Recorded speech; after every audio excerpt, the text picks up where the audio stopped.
Raphael, ụmụchukwu gọziri agọzi. Anyị bụ ụmụ Saint Raphael, ụmụchukwu tere mmanụ. Anyị na-agba mbọ, anyị na-agba akwụkwọ, anyị na-eme ọfụma. Anyị na-agba mbọ, anyị na-agba akwụkwọ, anyị na-eme ọfụma. Chukwu kechara anyị tụọ anyị ugo, ugo anyị si na chi.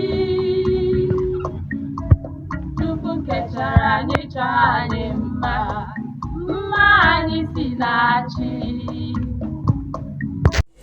So, alright guys, welcome to today's episode of Beyond the Classroom podcast. I am with one of the most prominent voices in education when it comes to early childhood education. Somebody who has been unconventional in her approach to teaching and also in her approach of getting the students to get involved in the learning process. She's a media personality, an author, a renowned educationist, an owner of a renowned school in her area, and also a certified counselor. So today with me I have MommyPee of Africa, the one and only MommyPee. So you're welcome today, ma'am. Thanks for joining us on today's episode. Thank you for having me. All right, so basically before we start, I got to see some snippets of your pictures and videos with some of your learners, and the way you people have been going about this teaching and learning is actually in the path of my line of thought. It is a little bit unconventional from what we are used to, and it also seems to be having some strong impact. But first, I was made to know that you started out with writing stories for children, and then made the big transition. That's very true. And then made the big transition to your inclusion of music in the way you teach your learners. So tell us, what has been the journey so far as an author for children, and what spurred you to actually try inculcating music in your style of education? Okay, thank you. Yeah, I started off with writing stories for children, and in the course of writing stories, I actually ventured into publishing. You know, I started self-publishing. I launched Evergreen Books. That was in 2015. Then in my office, then I had a space which I wasn't using. Then I thought of what to do with it, and my brother who was working with me at the time, Uncle Greatest, suggested we can convert it to a library. So actually converted the space into a library, and from there we had children coming to borrow books. From coming to borrow books to read, we discovered that very many of them couldn't even read the stories they were borrowing, you know. Then we took it upon ourselves during our leisure time, which is usually Saturdays. We use the Saturdays to teach the children how to read. From there, parents started approaching us. Since my child started attending your classes, there's been improvement. Then we took it a little bit further by launching Early Readers Book Club. So I would say that everything started from the Early Readers Book Club. Then it was myself and Uncle Greatest. And before we could know what was happening, Early Readers Book Club actually came on radio. So you see how our journey started. The Early Readers Book Club started with just 3 children. Then from having just 3 children at the club, the next thing was we were on radio. And after running the program on radio for 1 year, we came on TV. And after coming on TV, St. Raphael Family School was born. So I would say the journey started from writing, yes, but Early Readers Book Club gave birth to everything we are doing today. And as we speak, we are launching our TV for kids this month. Yes, that's the Central Valley Kids TV. That's Will wonderful. be launched this month. That's wonderful. That's Yes. wonderful. So I actually I didn't leave any. Hmm. So I still run all the stuff together. Yes. All right. That's a very wonderful one, MommyPee. I had to go back to the archive to study your background. Found out that you were in the medical background. I found out that yes, you.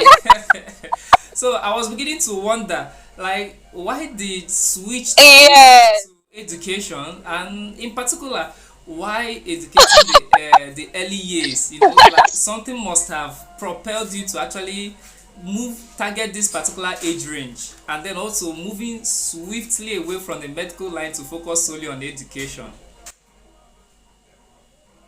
Yes. The truth is, so you say that I'm science inclined. I never really thought I could teach.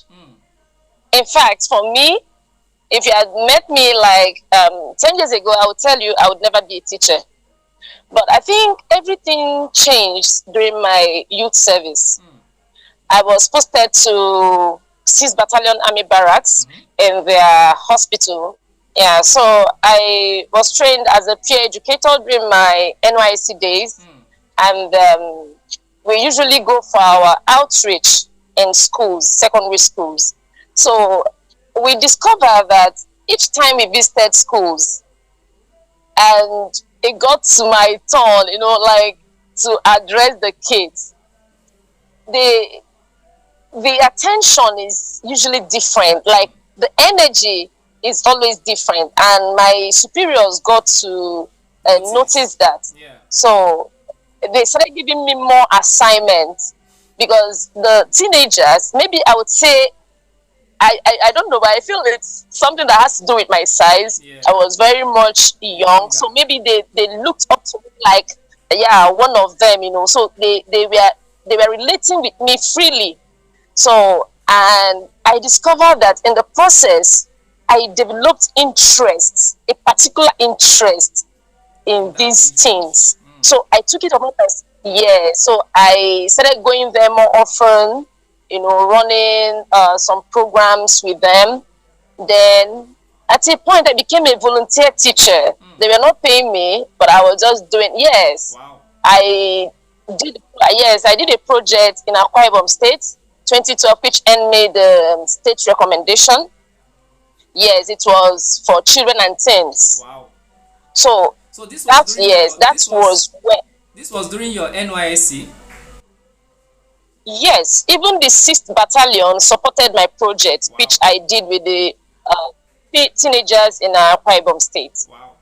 Yes, Wow. yes. So that was where the interest started.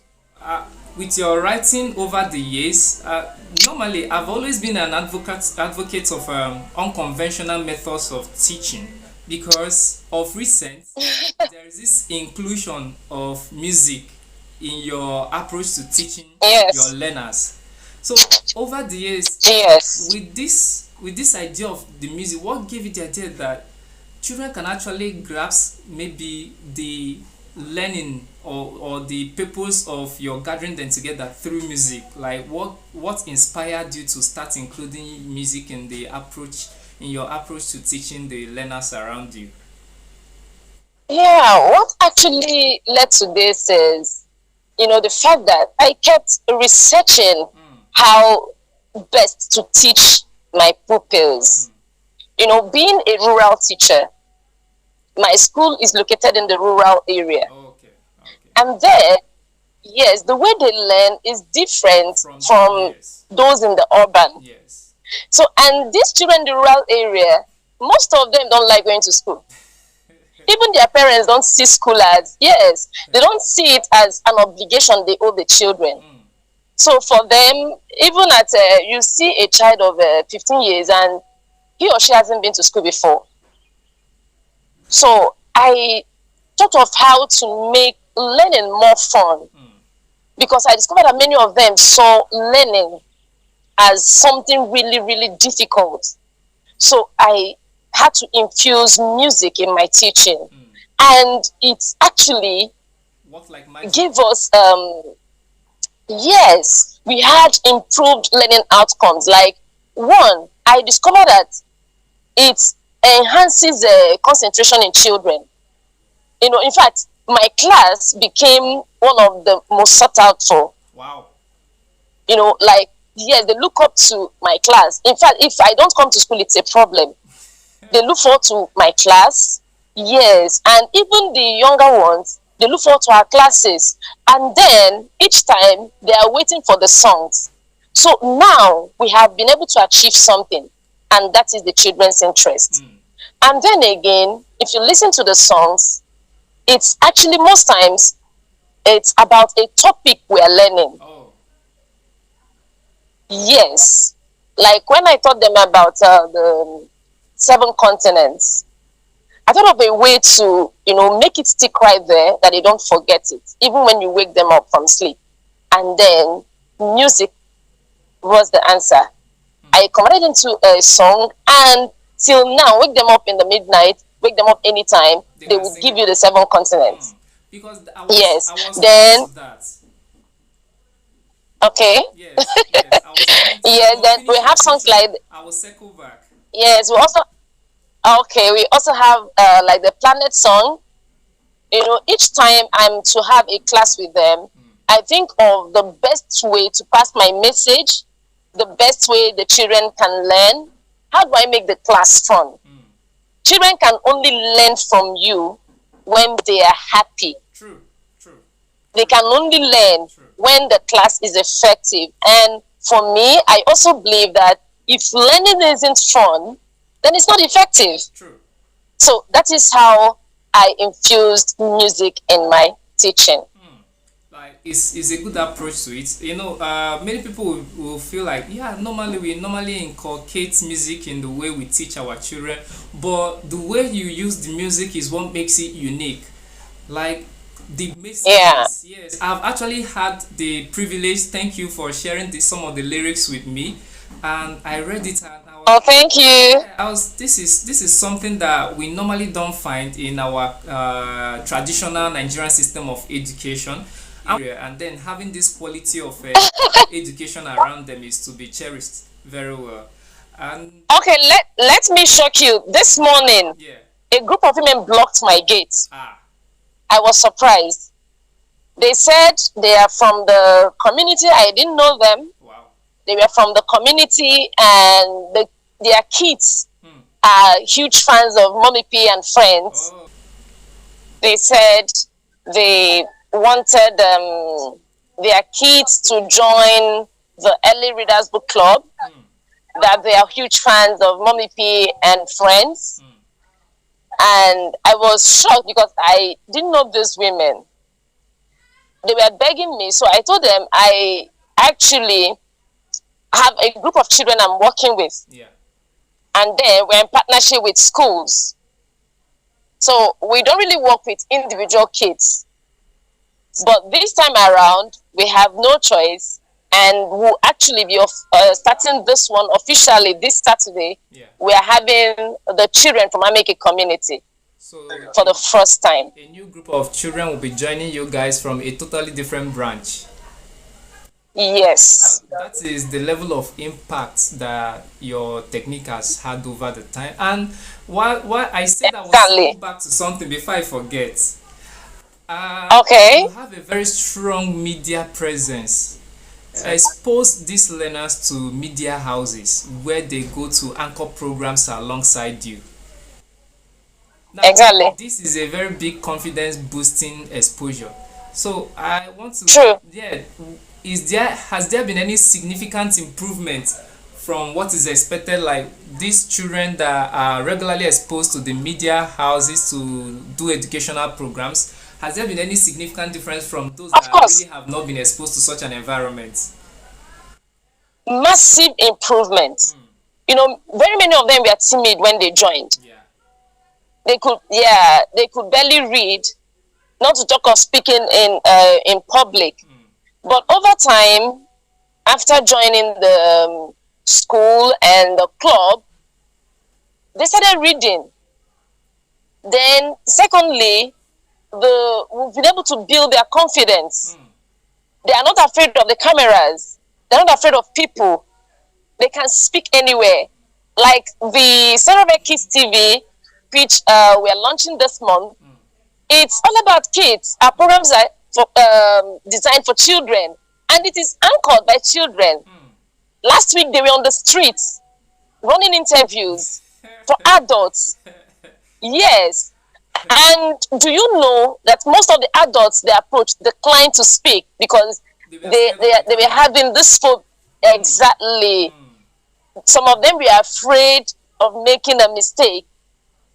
But then it's funny because the interview was actually in our native language, Igbo. Oh. So it's not even English. And the funny thing is that the interviewers are children. And these adults were scared to speak. That is to tell you the courage, to tell you how much we have impacted on these children. They've been exposed. So they don't care. People were there watching them. But they didn't even know people were watching them. So the program has exposed the kids a lot. It has built their confidence. And I tell you, I also use it as one of the ways to reward those ones who work hard. When I see that you have improved and you can read, I take you to radio station or TV station. Oh, you see every one of them want to... Exactly. So it has really helped us tremendously. Because I was watching one of your programs and I was opportune to listen to some of your programs and I could see the eloquence in the children. Even me myself, sometimes I struggle with, even when it's just me and my camera, I struggle with actually putting the words together. But even on live television and live radio programs, do this effortlessly. One of the reasons why I've been bugging you to actually have you on my program, because I've handled a lot of children that, first thing is, if you want a child to perform really well, you need to first of all make him or her believe that he or she can do it. Confidence. Exactly. A child who doesn't True. have confidence, who is not scared to actually try and fail, will never even learn in the first place. And the confidence building strategies that you've applied is actually what makes this perfect. But let me visit the fun part of it, the music. The music part. Thank you. The music part is the All fun right. part of it, because I was wondering, these children, do they just learn the songs by just knowing the lyrics off head or by heart and then singing it off without necessarily knowing the real wordings behind the meaning of the wordings of the song? Or have you noticed any particular improvement by like watching these children? They actually realize what they are saying or what they are singing, not just merely dancing to the melody and the rhythm. Yes, the whole idea is, using the song to pass a message. Now the kids actually understand it more than you. They do. They know what they are saying. For example, like the Planet song, they know we have a story. The Planet song isn't alone. It comes with a story. The Continent song has a story which is titled Mother Earth and her 7 children. So the kids really understand what they are saying. It's not just about the singing. So that's why anytime you call them and ask them questions about any of these songs, they can answer you. It's not just, in fact, the whole idea is, we have fun while learning. Exactly. Even as we are, yes, even as we are playing, we are actually learning. That's why I said that the music is the fun part of it. Because exactly, yes, I always see them jumping up and dancing and singing the weddings, and then I see one place that these children are really enjoying themselves. And the funny thing, I don't play any musical instruments, but these children can play instruments. Wow. Yes. In fact, the moment they hear my car driving towards the school gate, they greet me with songs. Okay. All right. Yeah, the Planet song now has a story, Zubi and Ella's trip to the planet. That is the title of the story. I use the story to teach them the planets, the 8 planets. Then the essence of the song is for memory recall. Do you understand? Yes. I've used the story Zubi and Ella's trip to the planet to teach them about the 8 planets and our solar system. Now, the work of the song is to help them remember what they have learned. And I tell you, they may forget the story about Zubi and Ella's trip to the planet, but they will never forget the planet song. Yeah. Now, do you know that Ella is one of his name is the name of one of my pupils. Oh. Zubi, yes, Zubi is actually the name of one of my pupils too.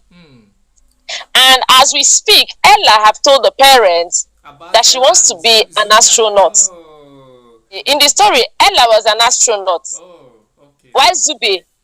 Zubi is scientist. Now she loved the story, and then she have decided to become an astronaut. She has been researching about astronaut, and she's just in grade 4. Wow. So have you seen the impact of songs? Yes. That's why parents should pay attention to the things they expose their children to. They become what you teach them, what you expose them to. True. Yes. True. Yes. And So the parents have decided that since she has declared interest in studying about the solar system and things like that, that they would send her abroad. Wow. Let's talk about the music. Music, yes. I've listened to this particular one that is going to come up now. The children are heavily involved. I've seen their videos where they are singing and dancing. So this music, will it be launching alongside the Central Fire TV, online TV? We are working on the video. We just finished recording the songs. Okay. So we are currently in talks with the media crew for our video. Okay. And then we're also in talks with music promoters because it's a huge project. Yes, definitely. You know, the last time I just worked and released an album. This time, it's not just the audio. We wanted to have, because the kids told me they would want to see the video. Even the parents, yes. I think there's something different about this particular album. So, I just enjoy doing what I'm doing. In fact, I don't think I can do another thing apart from teaching. Honestly. That's why the amount of work you do is to be appreciated as well.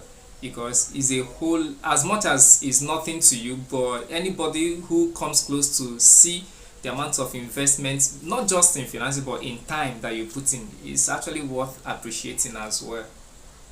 Before we go, so tell us, is there any specific time we are to expect these new songs that will be released by you and your kids? Yes. Expect our album in the month of July 2025. It's going to be massive. We're going to have fun. In fact, get ready for a magical journey of fun with MommyPee and her friends. Well, that will be an interesting one. We are absolutely looking forward to it. And I'm working on a couple of books right now. Okay. And we're going to have videos as well, like animated stories.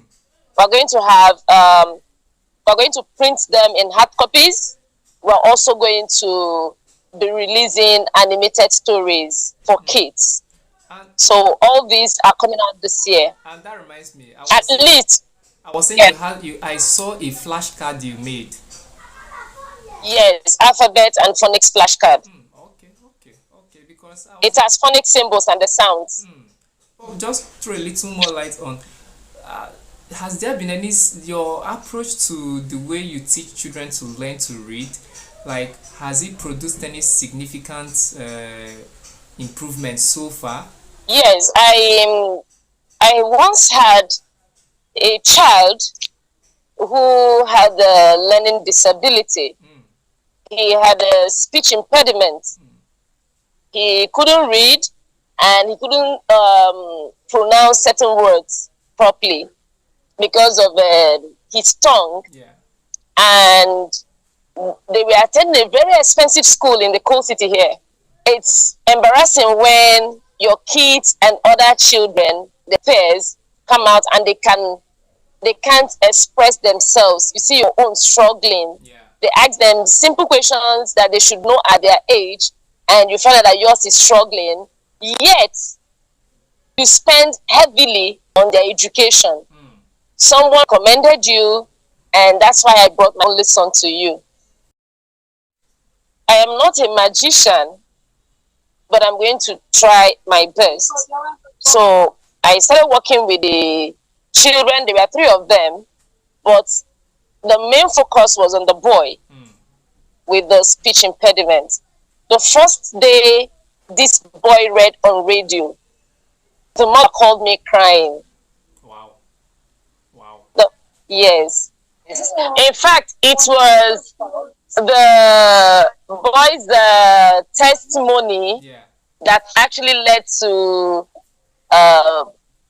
me opening St. Raphael Family Schools. Yes, the mother actually told me, teacher, please, you are trying, but you will reach more children. You will help more children through the school. That with what I'm doing, in fact, that I am just wasting my time because it's just only few children that I can help. Imagine I could help someone like his son. As we speak, the young man has finished SS3 last year. Wow. And yes, and he's in the university now. And just like the mother, I will also speak. You will also reach more children, and you also impact more on more children in the lives of many more children if you actually start having virtual classes for learners that are beyond your geographical location. I've seen a lot of children that need this sort of help, especially in the reading aspect.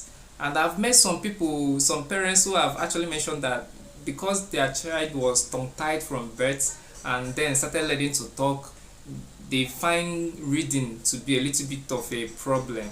You might actually want to consider having special sessions with these children, even if it is virtual. You must not be there present, but you can actually, because we need this. A lot of, I feel like our education system does not provide or give room for this in our traditional or conventional school environment. There should be means of getting through to these children, even if they are not geographically within our reach. So you might want to also consider this virtual part of things. Of course I will. Thank you. It has been thank you so much for having me. Enlightening moment with you, and yes, it's been a big. Same here, because the visual part you just talked about. I never thought of it. So in fact, I am thanking you because I am going to work on it. Definitely. I am going to work on it. Very, very important. For the sake of these children that need people like you in the classroom, the teacher might not really have time because there's a lot of stress attached to our class environment, and we need to have you back as well so that we can actually discuss further, because there are some areas that you've led me to that, but then it is not within the scope of our discussion today. The learning difficulty and learning disability part of it, my previous videos I've talked about it, so maybe with time we'll have to call you back to actually enlighten us more in this area so that we can actually dissect it further. It's all right. Thank you so much, Uncle Sam. Thank you very much. Thank you very much, everybody, for joining us and for having this conversation with us. We've had MommyPee, the one and only MommyPee of Africa in the whole of Southeast, a media mogul, a media personality and on-air personality, a certified counselor, and also an author and an expert in early childhood education. We appreciate her presence here with us, and hopefully we'll have her back. Please check out their upcoming channel, which is St. Raphael TV, which shall be launching on YouTube very soon, and also wait for their music. and their visuals, which they shall be uploading very soon. Also, if you are within the southeast and anywhere in particular, you can also reach out to MommyPee, and actually you can have access to her books. She has written a lot of books for children. It's also on Facebook. You can find her organization on Facebook, Early Readers Book Club on Facebook, and you can also follow her on Facebook, her personal Facebook. And also you can reach her on her telephone number. So you also check out her Facebook page, you find her telephone number, and send in any requests you want. If you want a virtual consultation with your child today, you can also reach her on Facebook. Thankfully, she's coming on YouTube as well with St. Raphael TV station, where we see more of her work. And you can also order for her work. I think her work is also free to be waybuilt to you anywhere you are all over the world. And you can also get in contact with her to know how you can reach her books and also access her services as an expert and an early childhood expert. Thank you very much once again, and I hope to see you guys in my next episode. Hopefully we'll have another expert here with us we shall be discussing with. So once again, thank you, MommyPee. We appreciate your presence here with us. Thank you and stay blessed. Thank you, Sam. Thank you very much. Thank you so much. Yeah. Right.